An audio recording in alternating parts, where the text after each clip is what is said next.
La transcripción completa de la declaración de Nicolás Maduro ante la Corte del Distrito Sur de Nueva York. Se la ofrecemos en primicia en minutos. Bienvenidos a Club de Prensa Washington. NTN 24 tuvo acceso en primicia a la transcripción que hizo el juzgado de esa declaración de Nicolás Maduro. Mucha atención, él se intentó presentar como presidente de Venezuela y dijo estar secuestrado. Él dijo estar secuestrado. Él, que tiene a 1000 presos políticos secuestrados, torturados en Venezuela, habla delante del juez como si estuviera sufriendo un secuestro. Él, cuyo régimen todavía no ha liberado ni al 1% de los 1000 presos políticos. Es la noticia con la que arrancamos este club de prensa, con el testimonio exclusivo en primicia de Nicolás Maduro frente a la Corte. Un club de prensa en el que nos acompaña Jacopo Luzzi. Bienvenido. Como siempre, un placer. Gracias por estar con nosotros, corresponsal en Washington, y también nos acompaña Santiago Vidal Calvo, analista de políticas urbanas en el Manhattan Institute de Texas. Welcome, bienvenido. ¿Qué tal? Muchas gracias por la invitación. Gracias por acompañarnos. Ya les vamos a ofrecer la primera parte de este testimonio en primicia al que tuvo acceso NTN 24, la transcripción de la declaración de Nicolás Maduro. Pero antes, un titular de cada uno de nuestros panelistas para aquella comparecencia de la que ya conocemos algunos datos. Jacopo, en una frase, en un titular, ¿cómo la calificarías? Bueno, Maduro descubre la realidad fuera de su país, porque lo que pasó la semana pasada literalmente es un choque por un presidente que pensaba ser intocable. Aquí no es intocable, aquí se enfrenta a la ley, a la justicia americana y a ese delito, 4 imputaciones que hay sobre él, entre otras, narcotráfico, por supuesto terrorismo. Santiago, tu titular para esa declaración de Nicolás Maduro que ya vamos a escuchar. Bueno, yo creo que aquí hay una parte muy importante, que es que Nicolás Maduro va a enfrentarse a la justicia americana. Y esto es un caso excelente para la justicia del mundo y también para la justicia venezolana. En Venezuela nunca se ha podido otorgar ningún tipo de derecho o de ningún tipo de garantía judicial, y Maduro va a enfrentar absolutamente todo lo que ha podido remover de los venezolanos en los últimos 20 años, tanto con Chávez como con Maduro.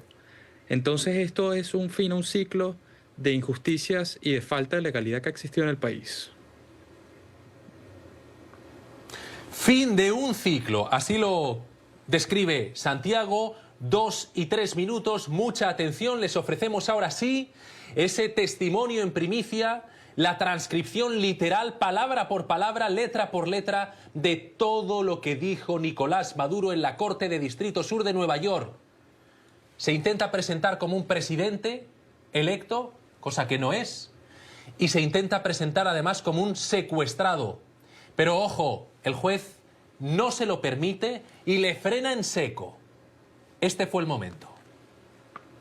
¿Es usted, señor Nicolás Maduro Moros?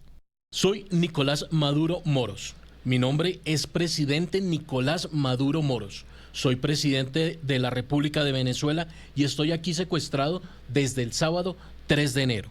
Fui capturado en mi casa en Caracas, Venezuela. Permítame interrumpir. Habrá un momento y un lugar para entrar en todos estos detalles. Su abogado podrá presentar mociones sobre la suficiencia legal de lo que se hizo. En este momento solo quiero saber una cosa. ¿Es usted Nicolás Maduro Moros? Soy Nicolás Maduro Moros. Increíble, increíble que él hable de sí mismo como presidente. Mi nombre es presidente, dice presidente Nicolás Maduro, y que diga que está secuestrado, Jacopo.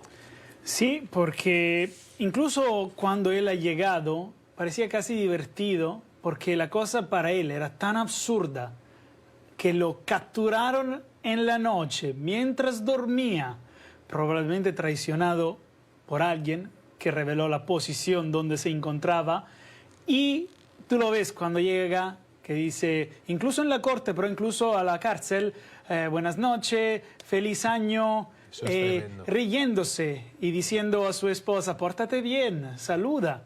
Y increíble, incluso cuando lo hemos podido, bueno, ver, escuchar por lo que contaron los periodistas y las imágenes, incluso me contaron gente que estuvo dentro, como que Maduro se quedaba como increíble. Estoy aquí en Estados Unidos enfrentando la justicia. Y de hecho, al final, un venezolano lo enfrentó diciéndole, ahora te mereces, tienes lo que te mereces. Y él dijo con seguridad, voy a luchar y voy a salir de aquí libre. Como que él es convencido que al final la justicia lo va a encontrar inocente. Sí, como que no asimilaba o no asimila, parece que está enfrentándose... Una pesadilla.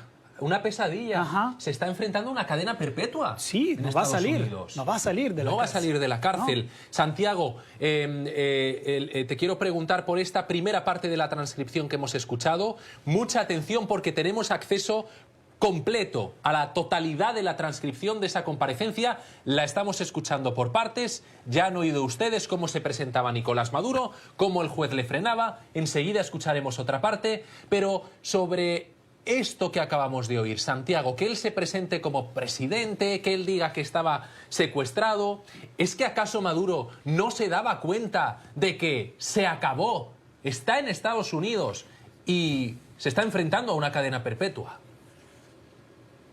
Bueno, si él en tal caso quería siempre venir a los Estados Unidos, ahorita va a poder venir, pero en unos términos muy distintos. Y yo creo que aquí lo que hay que entender es que Nicolás Maduro no era el presidente legítimo de Venezuela. Cuando tú tienes a mandatarios o a líderes a nivel mundial, ellos gozan de una amnistía y un derecho internacional de protección a esos líderes internacionales del cual Maduro no gozaba porque ya perdió las elecciones de julio del 2024.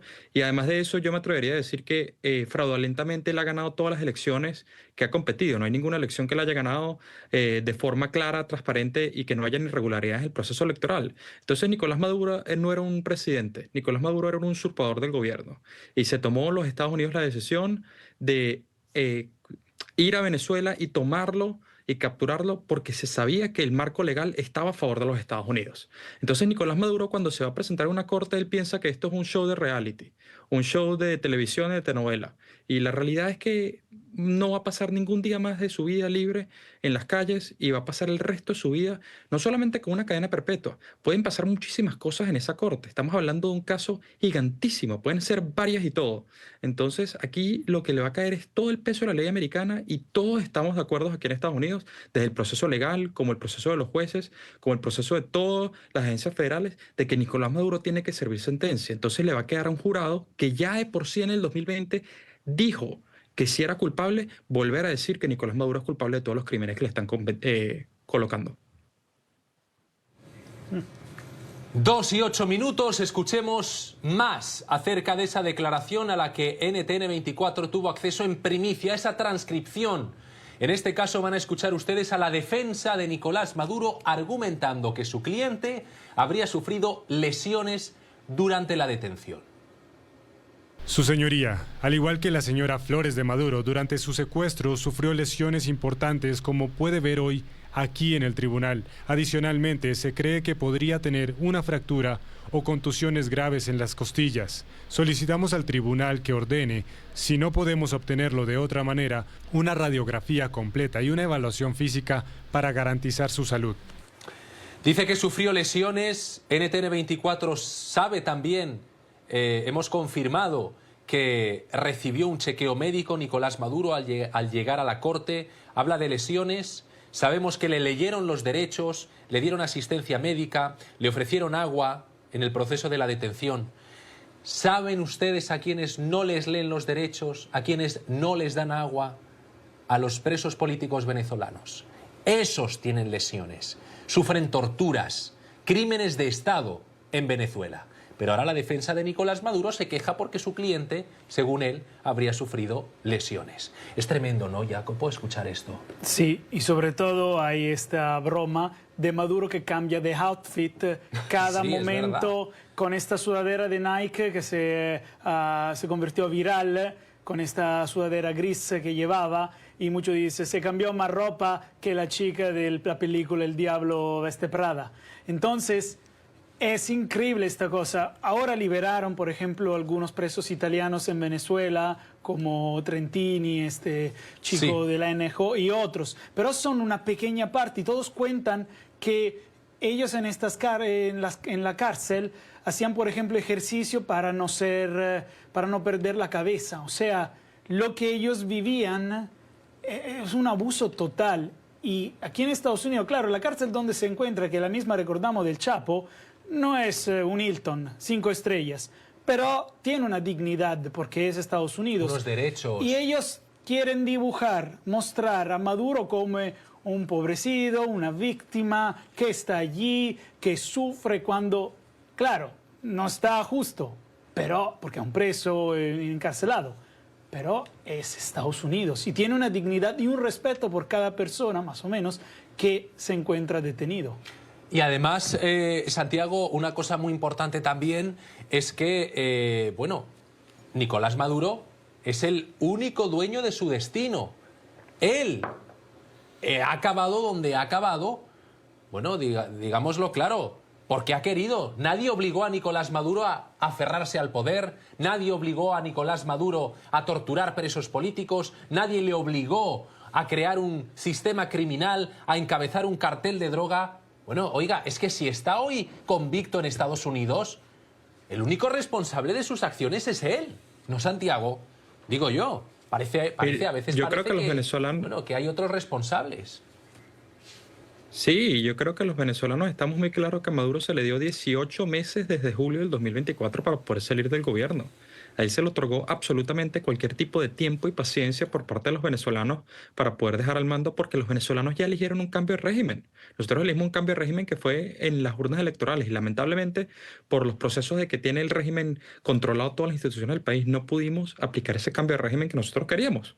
Pero a Maduro se le dio 18 meses de entonces y además se le dio 5 meses más en los que los Estados Unidos le ofreció tantas ofertas para poder salir del gobierno y para poder dejar el país e irse a disfrutar sus billones de dólares. Ahorita lamentablemente no tiene ni los billones ni tiene la libertad. Ahorita está preso en Estados Unidos. Y yo creo que todo el mundo está claro de cuál va a ser su final. Y él es el único culpable de que esta situación haya pasado. No fue Trump, no fue los Estados Unidos, no fue Latinoamérica, fue absolutamente Nicolás Maduro el culpable de su situación. Y recordamos una cosa importante. Le ofrecieron miles de oportunidades a Maduro para irse hasta Navidad. Incluso el Vaticano estaba negociando para irse a Turquía, una salida de Maduro. Entonces, él apostó que no van a capturarme, nunca lo van a hacer de verdad. Y al final pasó.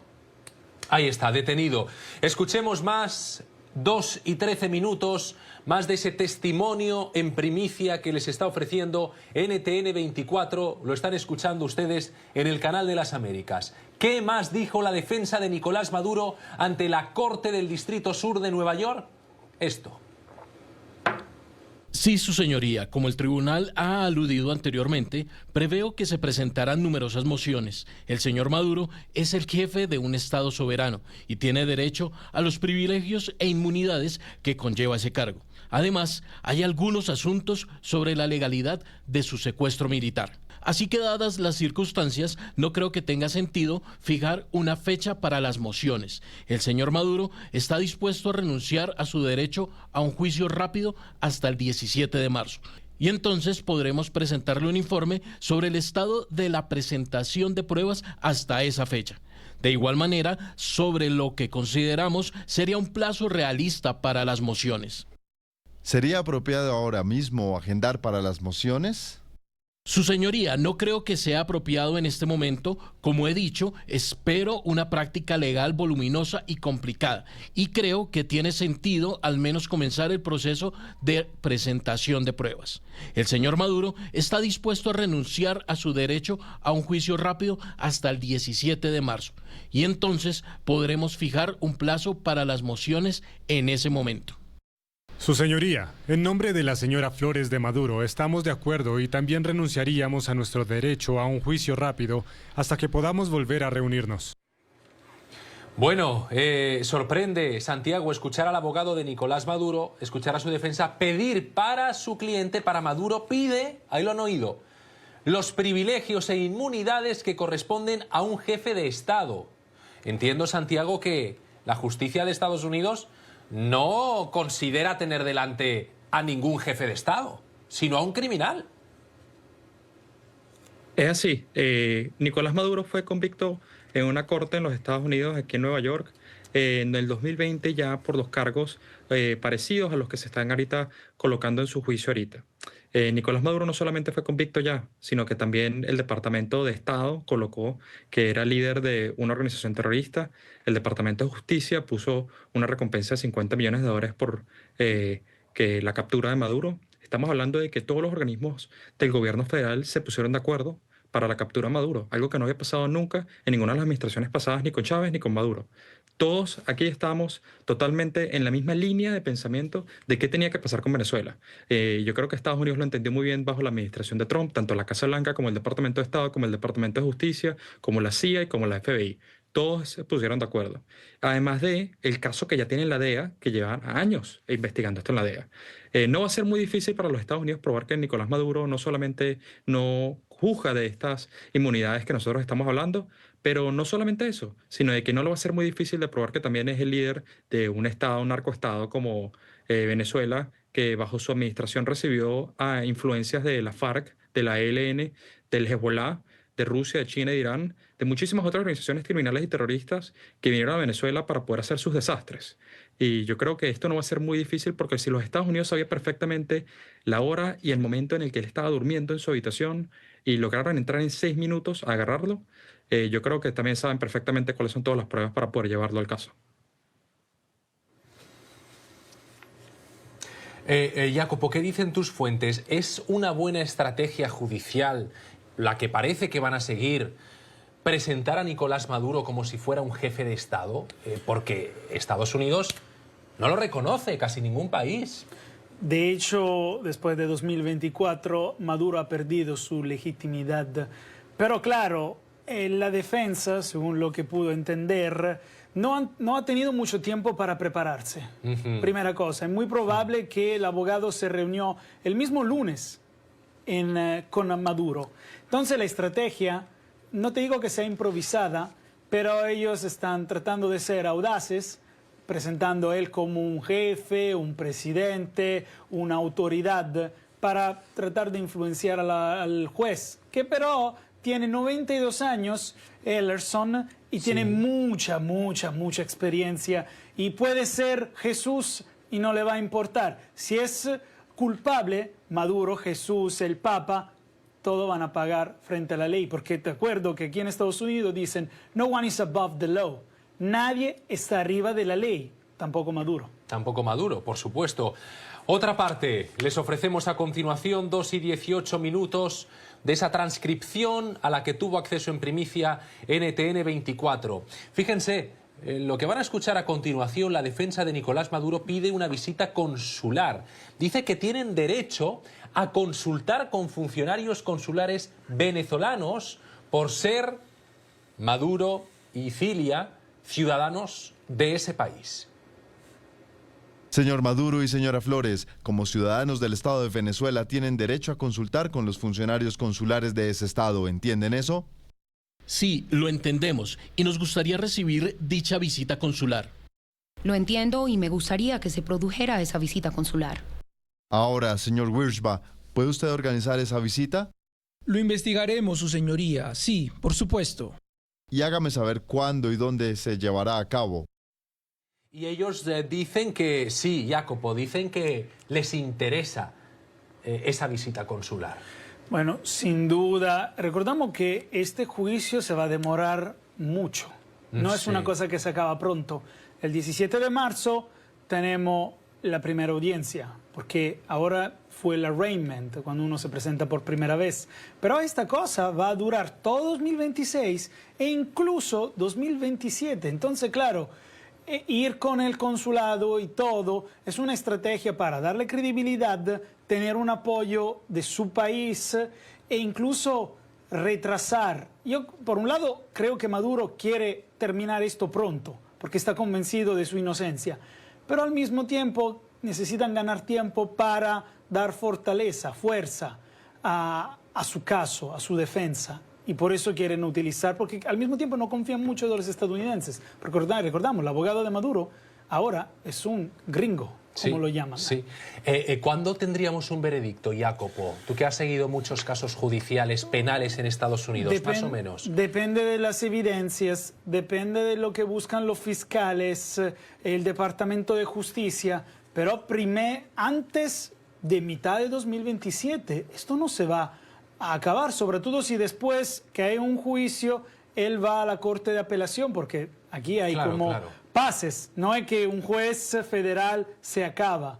Esa es la primera. Sí, quizás para final del año vamos a tener un juicio con este juez, pero después ellos pueden ir a la Corte de Apelación y todo. Entonces este proceso va largo y largo y largo. Mínimo 2 años. Mínimo 2 años. Ese último testimonio que han escuchado, que les hemos ofrecido, era lo que les decía el juez. Era el juez quien se dirigía a Nicolás Maduro a Cilia para decirles que tenían derecho a esa visita consular en caso de que la quisieran llevar a cabo, y ellos aceptaron y dijeron que sí, que la quieren llevar a cabo. Santiago, tu conclusión después de todo lo que hemos escuchado, todos estos extractos en primicia de la declaración, la transcripción literal palabra por palabra. Tu conclusión, te escuchamos. Yo creo que aquí la verdadera conclusión es el lado de los venezolanos. Ya Nicolás Maduro está en la cárcel. Ya más daño él del que ha hecho a Venezuela no creo que pueda hacer.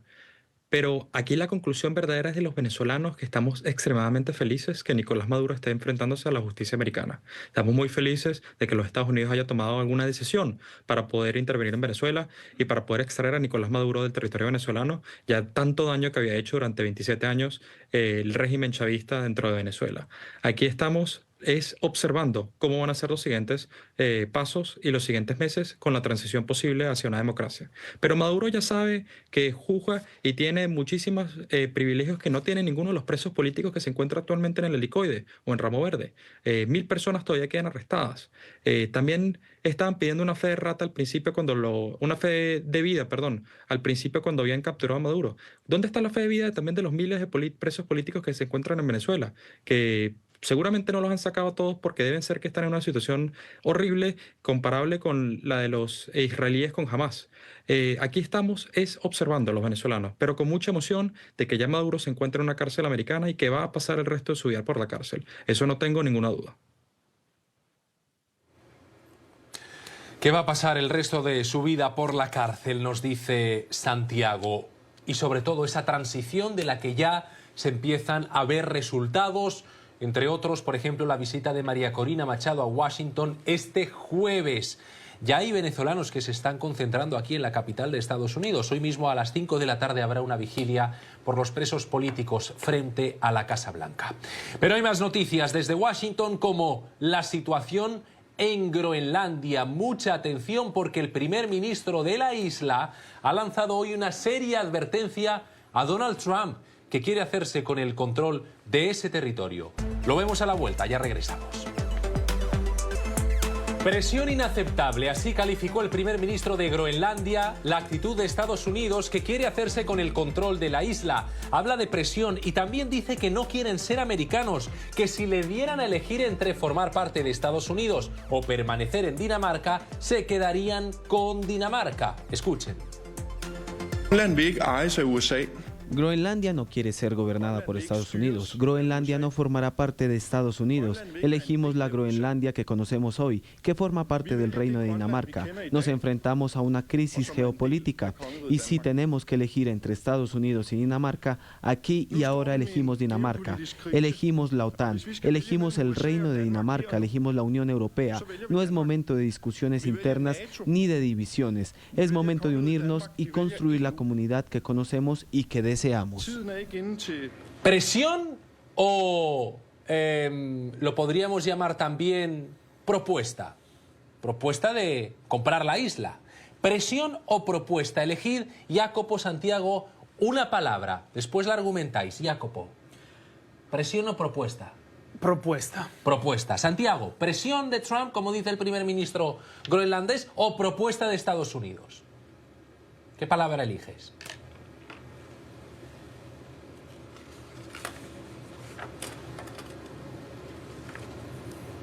Santiago, ¿estás ahí? Propuesta, sí, disculpa. Propuesta, no, totalmente. Jacopo, sí. Propuesta también. Aquí te tenemos, Santiago, no te veía.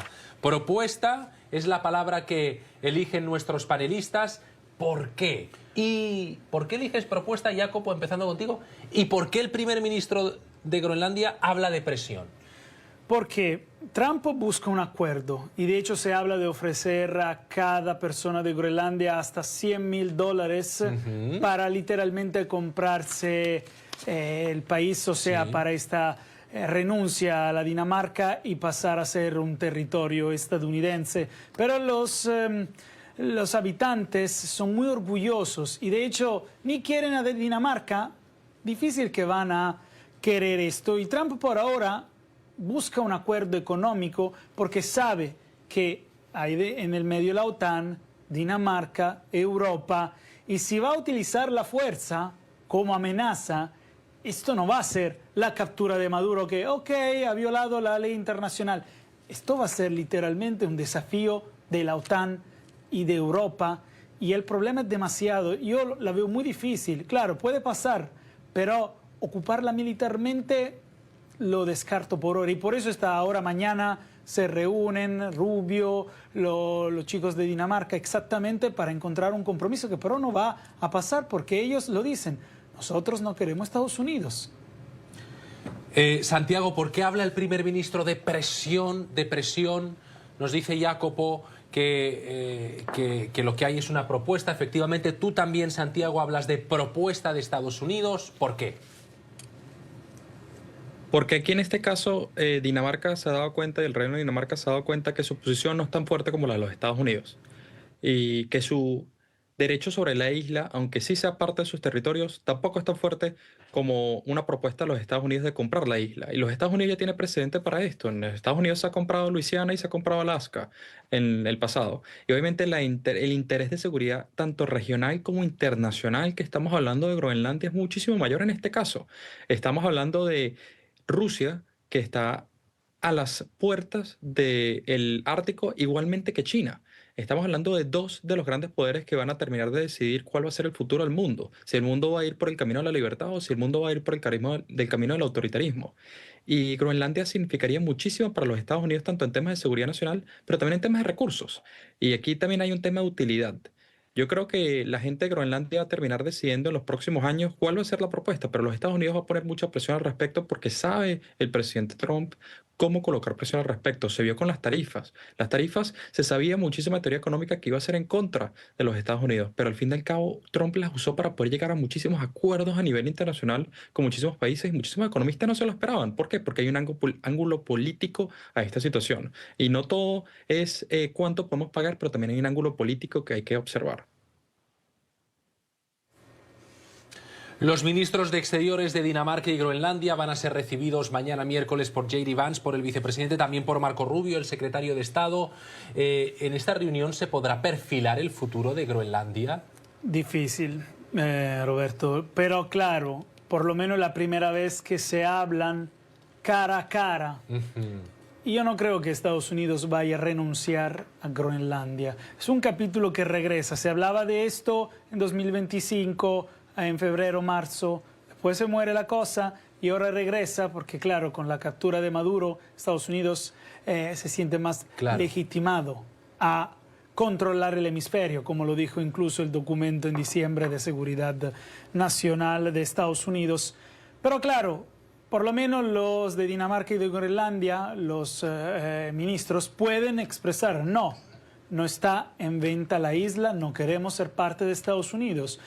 Y claro, después tenemos que evaluar la reacción de Estados Unidos, porque si no se encuentra un acuerdo, un compromiso económico, ¿qué va a hacer Estados Unidos? Podrían, yo te digo, difícil que vayan a enviar tropas, pero podrían hacerlo diciendo, es una cuestión de seguridad nacional, hay los chinos, hay los rusos, necesitamos nuestra defensa y lo van a hacer. Y después enfrentan la ley internacional, el derecho internacional, lo hemos visto en estos últimos años. Gaza, Ucrania, Maduro. El derecho internacional vale muy poco ahora. Santiago, ¿cuáles son los objetivos que hay detrás de Groenlandia? ¿Realmente uno de ellos es efectivamente echar a China y a Rusia? ¿Estados Unidos acabaría con la influencia de esas dictaduras en el mundo si se hace con el control de Groenlandia? No, yo no creo que sea por un fin de las dictaduras. Yo creo que efectivamente porque yo creo que la presidencia de Trump y su administración está siendo futurista. Cuando ves los proyectos y las proyecciones del cambio climático a las próximas décadas, no hay ningún tipo de reversión posible que nosotros estamos viendo al respecto, y lo que va a pasar es que muchos de los caminos árticos que conectan a China y a Rusia con América Latina y Europa se van a liberar, y van a haber muchísimas más rutas que se van a poder liberar en las próximas décadas, marítimas, estoy hablando, para poder hacer muchísimo negocio y tránsito de alimentos y producción y bienes que no se encuentran ahorita disponibles porque está mucha de la parte congelada todavía, porque se encuentra todavía en parte del Ártico. Entonces, una vez que estas zonas se liberen, pues los Estados Unidos estarían en una posición con Groenlandia privilegiada para poder tener gran parte del Ártico, no primero para sus recursos naturales, estamos hablando de millones de barriles de petróleo que se encuentran en el Ártico, pero también millones de recursos que se encuentran en Groenlandia. No quiere... Es la opinión de Santiago Vidal, y mucha atención porque ya están aquí, ya han llegado de hecho esa delegación, el ministro de Exteriores de Groenlandia, el de Dinamarca ya se encuentra en Estados Unidos, y mañana le trasladarán a J.D. Vance y a Marco Rubio que no quieren formar parte de los Estados Unidos, que quieren seguir siendo parte del Reino de Dinamarca. Otra visita que se produce en estos momentos a Washington, la del ministro de Defensa colombiano. ¿Para qué ha venido a la capital de Estados Unidos? Lo vemos a la vuelta. Ya regresamos. Ya está aquí, ya está en Washington el ministro de Defensa colombiano, que asiste a la capital de Estados Unidos para preparar la reunión que habrá entre Gustavo Petro y Donald Trump la primera semana de febrero. En el marco de esos preparativos se reúne con altos funcionarios del Departamento de Guerra, también de la Administración y del Congreso. Es lo que ha confirmado este canal la Embajada de Colombia en Washington. Seguimos con Jacopo Luzzi, con Santiago Vidal Calvo. ¿Por qué es importante este encuentro, esta visita del ministro de Defensa? Bueno, seguramente la primera etapa, Roberto, para esta reunión que recordamos, nadie pensaba que iba a ser posible. Todos nos recordamos Petro fuera de las Naciones Unidas invitando a los estadounidenses a no obedecer a Trump. Un desafío que yo nunca había visto antes. Y claro, después de Maduro, el domingo, Trump dice que es posible que Gustavo Petro sea el próximo. Y seguramente esto ha asustado a todos a Bogotá. Claro. Y claro, mira el cambio de corazón, de ánimo que radical. Se ha armado en menos de 10 días. Cuando le ve los dientes al lobo, Jacopo, ¿verdad? Le ve los dientes al lobo y entonces, ¿no?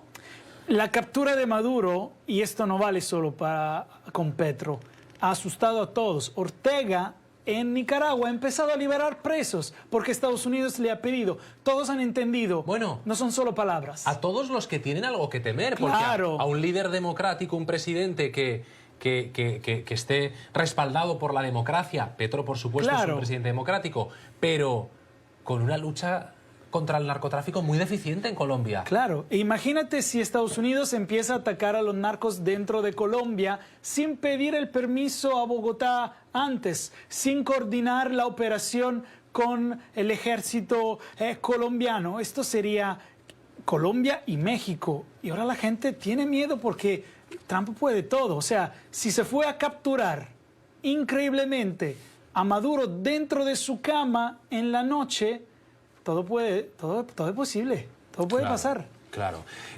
Santiago, además, las relaciones entre Colombia y Estados Unidos, que históricamente no es que hayan sido fuertes, es que han sido de una cooperación absoluta, total, entre ambos países.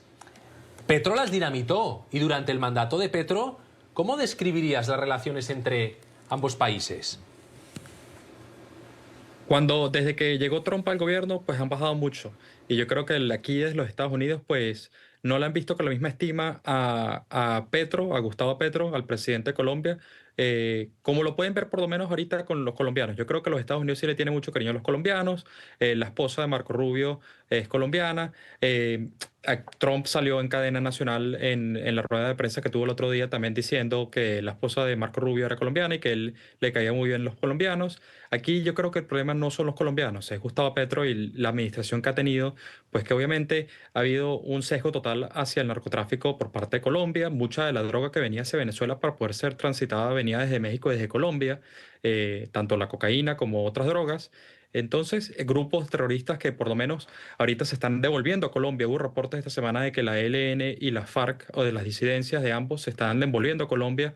Aquí lo que está sucediendo es que todo el mundo ya sabe que las amenazas de Trump son serias. Y en los Estados Unidos hay un refrán que se llama Speak softly and carry a big stick, que en la traducción al español dice habla suave y carga una rama muy grande.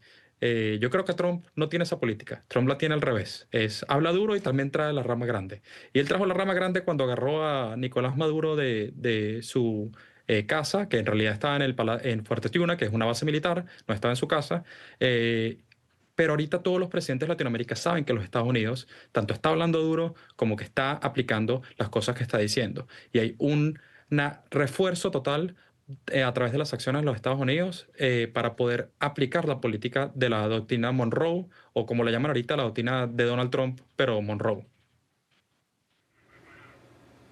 Y algo muy importante, Santiago, que tú has dicho, creo que es una distinción muy importante, que la relación entre Estados Unidos y el pueblo colombiano es firme, y así lo ha destacado el Departamento de Estado en reiteradas ocasiones. El propio Trump ha dicho que ama a los colombianos. Pero aquí estamos hablando de la relación con Petro. Esa es efectivamente la que desde el gobierno Petro han dinamitado. Y digo desde el gobierno Petro, sí, porque cuando un presidente extranjero como es él viene a Estados Unidos y en territorio estadounidense pide a las Fuerzas Armadas que desobedezcan al presidente Trump, hombre, una provocación como esa tiene sus consecuencias, y las tuvo, como fue la inclusión de Petro en la lista OFAC. Ahora su ministro de Defensa enviado a Washington para preparar ese encuentro con Donald Trump la primera semana de febrero. Esto es lo que ha dicho Pedro Sánchez. Hoy con nuestra canciller colombiana establecimos una videoconferencia a través de la Embajada de los Estados Unidos para hablar directamente con el subsecretario para Asuntos Hemisféricos del Departamento de Guerra o Defensa de los Estados Unidos. Y concluimos 3 prioridades importantes. La primera de ellas tiene que ver en adelantar una agenda importante en los Estados Unidos, de tal manera que entiendan claramente lo que estamos haciendo nosotros en la lucha contra las drogas, como preámbulo a la visita que tendrá el presidente de Colombia con el presidente Donald Trump en la primera semana de febrero. El segundo es mirar qué oportunidades tenemos nosotros para fortalecer aún más la cooperación internacional en temas de inteligencia, de drones y antidrones. Y el tercero, en trazar una hoja de ruta para afectar críticamente aquellas amenazas que persisten contra las naciones, que es el crimen organizado transnacional y que no reconoce fronteras. 2:49, por cierto que NTN24 confirmó que finalmente la canciller colombiana no está visitando Washington. Mencionaba Pedro Sánchez a la canciller. Finalmente, fuentes de la embajada nos confirman que ella no está haciendo la visita junto al ministro de Defensa. Una pausa, ya regresamos. Esto es Club de Prensa Washington, no se vayan. Agradecer a nuestros panelistas que nos hayan acompañado en este Club de Prensa Washington. Santiago Vidal Calvo, que se ha estrenado hoy con nosotros, gracias y bienvenido al club. Esta es tu casa. Un abrazo. Muchas gracias, Roberto, por la invitación. Siempre feliz de volver cuando me necesiten. Al club de prensa del que cada vez forman parte más analistas, más panelistas en Washington y otras partes del mundo. Aquí ha estado con nosotros Jacopo Luzzi, gracias. Siempre un placer como italiano estar aquí y dar mi opinión. Mejor corresponsal italiano en Washington, que forma parte de este club también. Ahora te vas a tu segunda residencia. Casablanca. La Casa de Blanca. hecho, literalmente a veces casa, Casablanca, Casablanca, casa. Y mi esposa dice, ¿dónde vives más? Yo le digo, por mala suerte, Casablanca. Cualquier día duermes allí. Gracias, Jacopo. Y gracias a ustedes por formar parte de esta familia y de este club de prensa. Que pasen una muy feliz tarde y que sigan en sintonía de NTN 24.